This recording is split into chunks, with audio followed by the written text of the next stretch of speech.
Selamat malam Pak Niko dan teman-teman semua. Pada kesempatan kali ini, saya akan melakukan presentasi ujian karakter building Pancasila dengan judul Pilar-Pilar Pendidikan Berkualitas untuk Fondasi Masa Depan yang sesuai dengan Sustainable Development Goals atau SDG nomor 4, yaitu pendidikan berkualitas. Nama saya Erwin Haryono, nomor induk mahasiswa saya 270244893, kelas D6DA dengan jurusan Teknik Industri di Universitas Bina Nusantara. Kita masuk ke dalam latar belakang. Pendidikan merupakan elemen penting dalam membentuk kepribadian individu yang unggul, berkompeten, dan berkarakter. Pendidikan tidak hanya mencakup aspek akademik semata, tetapi juga membentuk moral dan keterampilan sosial dalam kehidupan bermasyarakat dan bernegara. Bagi suatu negara, pendidikan adalah fondasi utama dalam melaksanakan pembangunan bangsa secara menyeluruh. Dengan demikian, pendidikan yang berkualitas memiliki peran penting dalam mendorong pertumbuhan ekonomi, kesejahteraan sosial, dan pembangunan karakter bangsa. Namun, bangsa Indonesia masih menghadapi beragam tantangan dalam meningkatkan kualitas pendidikan. Di antaranya, keterbatasan akses pendidikan, ketersediaan sarana prasarana yang belum merata, dan sistem belajar mengajar yang belum memadai di daerah tertentu.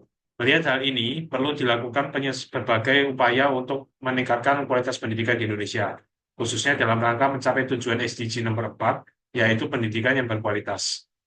Kita masuk ke dalam rumusan masalah. Yang pertama, bagaimana cara untuk mengimplementasikan 4 pilar pendidikan UNESCO, yaitu learning to know, learning to do, learning to live together, dan learning to be pada sistem pendidikan di Indonesia.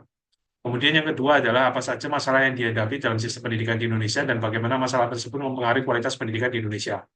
Yang ketiga, upaya apa yang dapat dilakukan untuk meningkatkan kualitas pendidikan di Indonesia, khususnya dalam bidang pendidikan karakter yang mengacu pada nilai-nilai Pancasila. Kemudian, bagaimana strategi pemerintah, masyarakat, dan sektor swasta dalam memastikan setiap anak di Indonesia memperoleh akses pendidikan yang kualitas. Yang kelima, apa kontribusi yang dapat dilakukan mahasiswa untuk mendukung sistem pendidikan yang berpedoman pada nilai-nilai luhur Pancasila. Kemudian kita masuk ke dalam hasil temuan. Yang pertama adalah laporan UNDP. UNDP atau United Nations Development Program menunjukkan bahwa Indonesia masuk peringkat 112 dengan skor Indeks Pembangunan Manusia atau IPM sebesar 0,713 pada tahun 2023 sampai 2024. Tentunya hal ini menunjukkan bahwa kesenjangan kualitas pendidikan di Indonesia cukup tinggi. Salah satu penyebabnya mungkin bisa jadi karena birokrasi yang terlalu besar atau struktur yang terlalu kompleks. Hambatan yang pertama adalah distribusi sarana dan prasarana yang tidak merata. Beberapa sekolah di Indonesia belum memiliki fasilitas yang lengkap di daerah terpencil khususnya. Sarana dan prasarana seperti ruang kelas, buku, alat tulis, papan tulis, dan jaringan internet, bahkan akses listrik pun juga belum tersedia. Hal ini mengakibatkan proses belajar mengajar menjadi terhambat. Hambatan yang berikutnya, yang kedua adalah sejumlah dana negara dimanfaatkan oleh pihak-pihak yang tidak bertanggung jawab. Indonesia mengambil porsi 20% dari GDP atau pendapatan negara. Meskipun daya serapnya ini terbilang tinggi, namun dana negara ini beberapa dimanfaatkan untuk kepentingan pribadi oleh orang-orang yang tidak bertanggung jawab. Kemudian temuan ketiga, pendidikan karakter yang kurang ditanamkan sejak dini. Beberapa sistem pendidikan di daerah tertentu hanya berfokus pada sisi akademik saja. Hal ini tentunya mengakibatkan nilai-nilai moral seperti kejujuran, rasa empati, tanggung jawab, ini tidak dihayati sepenuhnya oleh peserta didik. Yang terakhir, yang keempat, kurangnya literasi digital bagi para siswa di berbagai daerah terpencil. Ya, di era digital ini ya, khususnya teknologi merupakan hal yang sangat mendukung dalam proses pembelajaran. Akan tetapi, banyak siswa di daerah terpencil yang masih kesulitan dalam menggunakan perangkat digital seperti komputer dan internet. Ya, tentunya hal ini mengakibatkan jangkauan informasi para siswa di daerah terpencil menjadi tidak luas dan sangat terbatas, sehingga ketimpangan ilmu pengetahuan semakin dirasakan di Indonesia ini. Kemudian solusi. Solusi yang pertama adalah mewajibkan pendidikan karakter yang berlandaskan dengan nilai-nilai Pancasila sebagai salah satu program yang harus diterapkan oleh seluruh lembaga pendidikan. Tujuannya adalah agar setiap generasi muda memiliki karakter yang kuat, berintegritas, dan memiliki rasa empati pada sesama. Yang kedua, menyederhanakan sistem birokrasi agar kebijakan dan program-program pendidikan dapat dilaksanakan dengan lebih efisien dan terarah. Selain itu, birokrasi yang terukur dapat mengurangi potensi penyalahgunaan dana oleh pihak-pihak yang memanfaatkan kekuasaan demi menambah keuntungan pribadi. Yang ketiga, membangun infrastruktur di berbagai daerah untuk mendukung distribusi sarana dan prasarana pendidikan secara menyeluruh. khususnya di daerah terpencil yang belum memiliki fasilitas pendidikan yang baik dan akses internet yang minim. Yang keempat, memperkuat kurikulum dengan melakukan penyesuaian yang relevan dengan kebutuhan zaman, agar siswa dibekali pengetahuan dan keterampilan yang baik untuk menghadapi berbagai tantangan di masa depan.